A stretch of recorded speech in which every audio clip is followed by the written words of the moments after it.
Welcome to VSB media. కొన్ని పత్రికల్లో వచ్చినటువంటి ప్రధాన హెడ్లైన్స్ని చూద్దాం. ముందుగా ఈనాడు, లౌకిక పౌర స్మృతి రావాల్సిందే, ప్రస్తుత సివిల్ కోడ్లో మతతత్వ ఛాయలున్నాయి, మతం ఆధారంగా భేదం చూపించడం తగదు, అన్ని ఎన్నికలు ఒకేసారి జరగడం మేలు, స్వతంత్ర వేడుకల్లో ప్రధాని మోదీ ఉద్ఘాటన, 98 నిమిషాల సుదీర్ఘ ప్రసంగంతో రికార్డు అంటూ ప్రధాన వార్తగా ఇచ్చారు. అలాగే మరొక వార్తను చూసినట్లయితే, 5 ఏళ్ల తర్వాత మళ్ళీ స్వతంత్రం, వైకాపా పాలనలో ప్రజలు స్వేచ్ఛ కోల్పోయారు, దాన్ని తిరిగి అందించేందుకు కట్టుబడి ఉన్నాం, జీవన ప్రమాణాలు పెంచేలా ప్రభుత్వ విధానాలు, అక్టోబర్ 2న Swarnandhra Pradesh vision 2047, simple government effective governance మా విధానం, 78వ స్వతంత్ర దినోత్సవంలో సీఎం చంద్రబాబు అంటూ వార్తని ఇచ్చారండి. అలాగే మరొక వార్తను చూసినట్లయితే, రాక్రీట్పై విజిలెన్స్ విచారణ, 50 వేల ఇళ్ల నిర్మాణానికి కాంట్రాక్టు పూర్తి చేసింది 2000 గృహాలే, సిమెంట్ పక్కదారి, నాణ్యత తీసికట్టు, అయినా అడ్డగోలుగా బిల్లుల చెల్లింపులు అంటూ వార్త. ఇక రాజధాని అమరావతి పర్యాటక శోభితం, ఆధ్యాత్మిక వినోద సాంస్కృతిక వేదికగా తీర్చిదిద్దేలా ప్రణాళికలు, రూ 500 కోట్లతో త్వరలో నివేదిక, కేంద్ర నిధుల కోసం పంపనున్న రాష్ట్ర ప్రభుత్వం అంటూ వార్త. ఇక శాశ్వతంగా అన్న క్యాంటీన్లు, గిరిజన ప్రాంతాల్లో మండలానికి 1 ట్రస్ట్ ద్వారా విరాళాలకు సీఎం చంద్రబాబు పిలుపు అంటూ వార్తనిచ్చారండి. ఇక సాక్షిలో కూడా 78వ స్వతంత్ర దినోత్సవం గురించి ఢిల్లీలో ప్రధాని మోదీ ప్రసంగించిన వార్తనే ఇక్కడ కామన్గా ఇచ్చారు. ఇక మరొక వార్తను చూసినట్లయితే, ఐఏఎస్ ఐపీఎస్ల ఆత్మగౌరవంపై ఆటవిక దాడి, అఖిల భారత సర్వీస్ అధికారుల లక్ష్యంగా ఎర్రబుక్కు పైత్యం, బాబు తీరుపై దేశవ్యాప్తంగా మండిపడుతున్న సివిల్ సర్వెంట్లు, రాజును మించిన రాజభక్తి, ప్రదర్శనలో మునిగి తేలుతున్న సీఎస్ డీజీపీలు పిచ్చోడి చేతిలో రాయిల పాలన, నైతిక పతనంలో కొత్త రికార్డులు బద్దలు కొడుతున్న కూటమి ప్రభుత్వం, వల్లభాయ్ పటేల్ ప్రవశించిన స్టీల్ ఫ్రేమ్కు తూట్లు పొడిచే కుయత్నం, 10 మంది ఐపీఎస్ 16 మంది ఐపీఎస్లకు అడుగడుగున అవమానాలు, 2 నెలలుగా పోస్టింగ్లు ఇవ్వని ప్రభుత్వం, ఐపీఎస్ అధికారులు రోజు డీజీపీ ఆఫీస్కు రావాలంటూ మేము, ఉదయం 10 నుంచి సాయంత్రం 5 వరకు వెయిటింగ్ హాల్లో ఉండాలని ఆదేశం అంటూ వార్త.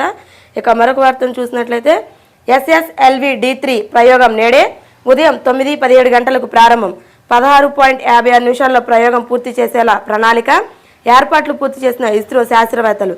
ఎస్ఎస్ఎల్వి సిరీస్లో ఇది 3వ ప్రయోగం, షార్ కేంద్రం నుంచి 97వ ప్రయోగంగా నమోదు అంటూ వార్త.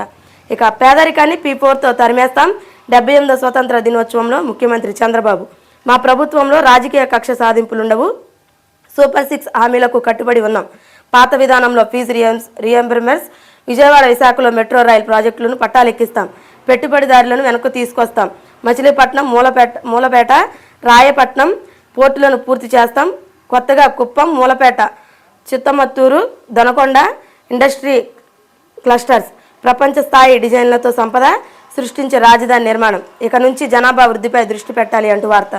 ఇక ఉక్కపోతతో ఉక్కిరిబిక్కిరి, రాష్ట్ర వ్యాప్తంగా వేసవిని తలపిస్తున్న వాతావరణం, మరో 3 రోజులు ఇదే పరిస్థితి, బంగాళాఖాతంలో తుఫాను ప్రభావం, గాలిలో తేమ శాతం పెరగడం వల్ల ఇలా అత్యధికంగా నెల్లూరు జిల్లాల్లో 38 డిగ్రీల ఉష్ణోగ్రత, పశ్చిమ గోదావరి జిల్లాలో 89% గాలిలో తేమ, రానున్న 3 రోజుల్లో భారీగా వర్షాలు అంటూ వార్త.